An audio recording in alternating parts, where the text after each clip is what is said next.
né? Então, só pra eu entender, você trabalhava como encarregada da limpeza do hospital. Isso. Você passava a noite lá e você via as mães esperando os seus filhos terem alta. E elas passavam dias lá. Exato. Aí você vendo a necessidade dessas mães, você começou a ajudar elas, dando marmitas que sobravam do hospital. E você viu nisso uma oportunidade Exatamente. de fazer marmita em casa, levar para o hospital, doar para elas e vender para os funcionários do hospital. Então, Exatamente. Você criou um negócio a partir dessa visão. Dessa visão.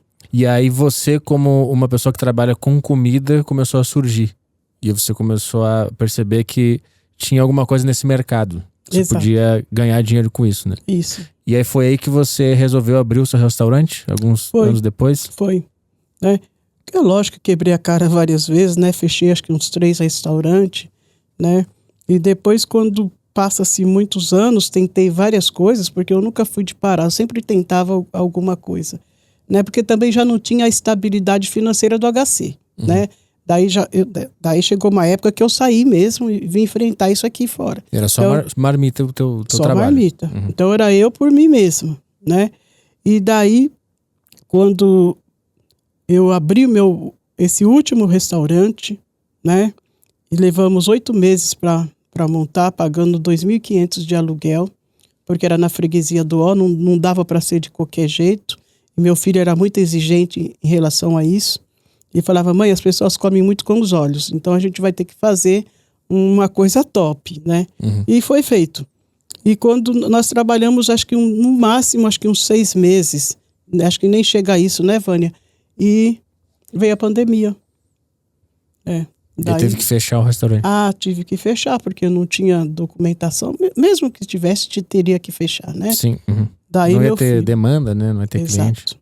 Daí meu filho falou para mim o que estava acontecendo, porque eu não estava entendendo. Eu conhecia surtos. No hospital tem muitos surtos, né? De meningite, hepatite B, né? Mas pandemia eu não sabia o que era. Daí nós fechamos e voltamos para trás. Eu já tinha construído um salão em cima da casa da minha mãe. Eu, como filha única, minha mãe teve Alzheimer. Eu fiquei para cuidar da minha mãe. Né? Nesse espaço de tempo, meu esposo morreu, Toninho, seu Antônio, e eu vim para cuidar da minha mãe. E a minha mãe, com Alzheimer, 3 anos depois ela faleceu, daí veio essa bendita dessa Covid, e acabo ficando na casa da minha mãe. Né?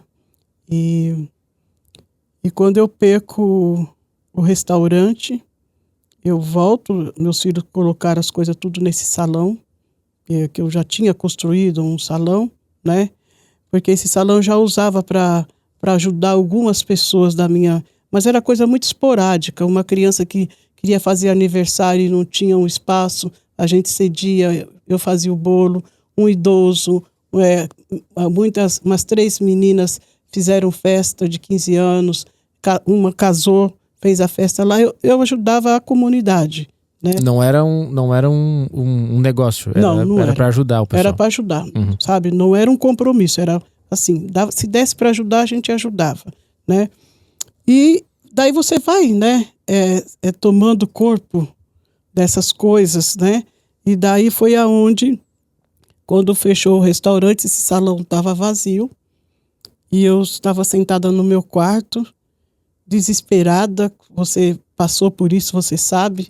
Essa pandemia trouxe muita dor, muita morte. Meus filhos tinham saído naquele dia para ver o que ia fazer, porque estava todo mundo desempregado.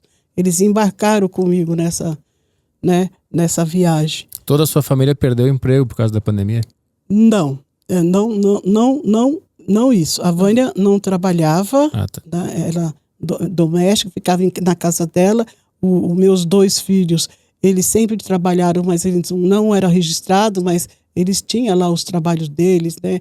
Meu filho é muito envolvido com música, né? E eles pararam, né? Tudo isso para poder vir me ajudar. E daí acabaram ficando, né? Sem saber o que fazer. E eu sentada no meu quarto, desesperada, vendo na televisão tudo aquelas mortes, aquelas coisas horrorosas.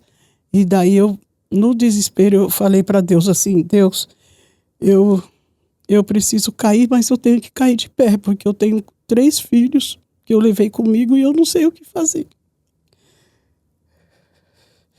E daí, de repente, eu escutei uma voz que falou para mim: faz pão, mulher. Eu vou te dizer para você, eu jamais estaria aqui para te falar que não fosse verdade. E daí eu questionei comigo: como que faz pão? E de novo eu sei, faz pão. Nisso desceu o Denis, que é o abaixo da Vânia. Falo: benção, mãe. Ele sabia que eu estava desesperada, né? Com as coisas tudo lá em cima, sem saber o que ia fazer. Arroz, feijão, tudo que nós tínhamos trazido do restaurante. E ele falou: a senhora quer pão? A senhora está com fome? Eu falei para ele assim: não, eu quero fazer pão. Ele falou para mim assim: como que a senhora quer fazer pão? Eu falei para ele: se a padaria aqui é perto, mãe, eu vou lá e compro o pãozinho para a senhora. Mas eu estava num estado tão de topor, eu não sei te explicar. E eu falei para ele: não, eu quero fazer pão. Ele, sem entender nada, assustado, chamou a Vânia desceu. E ela falou: você tomou os seus remédios da pressão, da diabetes? Tomei, filha. Ela falou: o que está acontecendo? A senhora quer fazer pão, mãe? A gente vai ali na padaria e compra para a senhora. Daí eu consegui me soltar com a Vânia. Eu falei: filha, é porque vai vir a fome. E as pessoas vão precisar, vai vir a fome e vai precisar. Ela atendeu de pronto. E eu falei: amanhã eu vou receber minha pensão.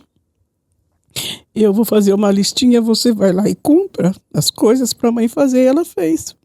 E no outro dia eu subi nessa parte superior e fiz 200 pãezinhos. Falei para ela: vai lá na comunidade e todas as comunidades têm uma pessoa que sabe o que acontece ali dentro, né? Que representa isso. A comunidade. E esse rapaz chamado Olegário, ele ficou muito feliz quando ela levou a notícia e ele mandou 20 pessoas. E esse pão deu para essas 20 pessoas. Só que 5 dias depois, meu filho vem, o Denis, e ele falou: mãe, ele me chama de Azeitona. Azeitona, vai lá na frente e vê o que a senhora arrumou para sua cabeça. Quando eu saio lá, já tinha quase 50 pessoas. Não me passou na cabeça. Sabe quando você faz no piloto automático? E daí foi nessa hora que eu vi o peso da responsabilidade. Daí eu falei: meu Deus, e agora? Daí eu fui no Banco do Brasil, porque eu era funcionária pública, o meu banco é o Banco do Brasil. Fui pegar empréstimo, mas não consegui. Minha filha saiu desesperada para ver se conseguia alguém que doasse alguma coisa. Para investir nos pães. Para investir no dia seguinte, né? Uhum. E daí eu tinha ganho umas abobrinhas, umas cenouras, eu não tinha mais nada para colocar no pão. Não tinha margarina, não tinha o leite, não tinha os ovos, porque foi tirado da minha pensão, quase que não durou. Daí eu comecei a fazer o pão e meu netinho de 8 anos, o Thales, que agora está com 13, ele chega com um celularzinho e falou: vó, o que a senhora está fazendo? Eu estava no auge do desespero naquele dia. Eu falei: fazendo pão, você não está vendo? Daí falou: calma, vó, quero gravar um vídeo. Daí eu falei: gravar vídeo para quê, Thales? Ele falou: você não precisa de ajuda? Eu gravo um vídeo e eu levo para o Mayan, que é o irmão dele, que na época tinha 14, agora está com 17. E ele joga nas redes sociais. Daí eu falei: poxa. Daí eu falei: então grava, eu estou fazendo aqui a massa, porque eu fazia tudo manual, né? Ele falou: não, a senhora tem que falar alguma coisa. Daí eu falei. Tem um vídeo meu lá no YouTube que você pode ver eu falando. E no outro dia, no mesmo dia, meu neto jogou lá nas redes sociais. A minha rua foi uma loucura de gente trazendo doação. Era taxista, trazendo dinheiro. Era gente que queria saber quem era essa mulher, que até então ainda não era conhecida Voto Tu, né? Era mães que traziam farinha e fubá da cesta básica porque elas não tinham nem gás para fazer. Bom, enfim, foi uma loucura. E foi assim que começou o nosso trabalho mesmo, a ter força, né? E daí a gente viu o peso da responsabilidade e a Vânia, muito guerreira, ela já sentou naquela mesa de onde ela não sai mais e começou a pedir doação e entrar nas redes sociais do nosso jeito. As crianças entravam e daí começou a vir, né? Os doadores. A primeira pessoa que foi nos visitar foi a Paola Carosella, Ana Paula Padrão, Dr. Felipe Rossi, que é um dentista famoso, que é por um sorriso, até nos ajuda hoje, né, em tratamento de dentição. Uhum. Eles foram os primeiros. No auge da pandemia, a minha rua teve muitas mortes, muitas perdas, né? E daí a gente começou a pedir máscara para colocar no pessoal na fila. Para você ter uma ideia, nós já estávamos com 80 pessoas na fila. Só para eu entender o quão impactante foi aquela cena que Deus falou com você. Você sai do Hospital de Clínicas em que ano? Eu saí do Hospital das Clínicas em 95. 95. E de 95 até a pandemia você trabalhou com comida? Sempre fazendo alguma coisa. Marmita, restaurante? Marmita, restaurante, montei barraquinha de churrasquinho em porta de salão. Eu sempre fui tentando alguma coisa, eu nunca fiquei parada. E isso sustentava você e a sua família? Com certeza. Comida. E aí... Salgados para festa, né? Me especializei em doces e salgados. Isso daí me deu um respaldo muito bom também. E aí quando você finalmente vai abrir o seu restaurante, que imagino que a esperança era muito grande ali, que agora vai virar, agora as coisas vão ficar cada vez melhores. Exato. A pandemia vem, você é obrigado a fechar o restaurante. E daqui a pouco toda aquela vida promissora, ela sumiu. Exato. Faliu o restaurante. Exatamente. Aí você tá sentada na cama, você falou? Isso, no meu quarto. Desesperada, pedindo alguma resposta. Exato. E você ouviu uma voz dizendo, faz pão. Faz pão. Você consegue descrever como é que é essa voz? Olha, sabe, eu já me peguei pensando assim, será que eu ouvi ou veio de dentro? Uhum. Tá? Ou veio de dentro? Eu acredito mais que veio daqui, sabe? Mas eu não sei te dizer com certeza. Eu sei falar para você que essa voz eu ouvi. Eu ouvi essa voz nitidamente. Primeiro faz pão. E depois, quando eu questionei, tornou dizer, faz pão. Isso para mim foi nítido. Mas essa voz é um sentimento. Você ouviu a frase ou você sentiu? Então, eu não posso falar para você que eu vi a frase, eu senti, com certeza. Sabe, eu não sei te dizer, foi surreal, eu não sei, sabe, te dizer exatamente. E aí quando você aceita a sugestão de Deus, da voz ou do sentimento, as coisas começam a acontecer de uma maneira quase que inacreditável, né? Depois que você aceitou a sugestão. Exatamente. E vou te dar uma prova viva disso. Foi um chamado de Deus, sabe? Não foi por tudo que eu vivi, pela experiência que eu tive de ficar numa fila de pão, porque eu também fiquei para cuidar do meu filho. Você entendeu? Foi uma coisa muito forte que eu nunca vou saber te explicar realmente, né?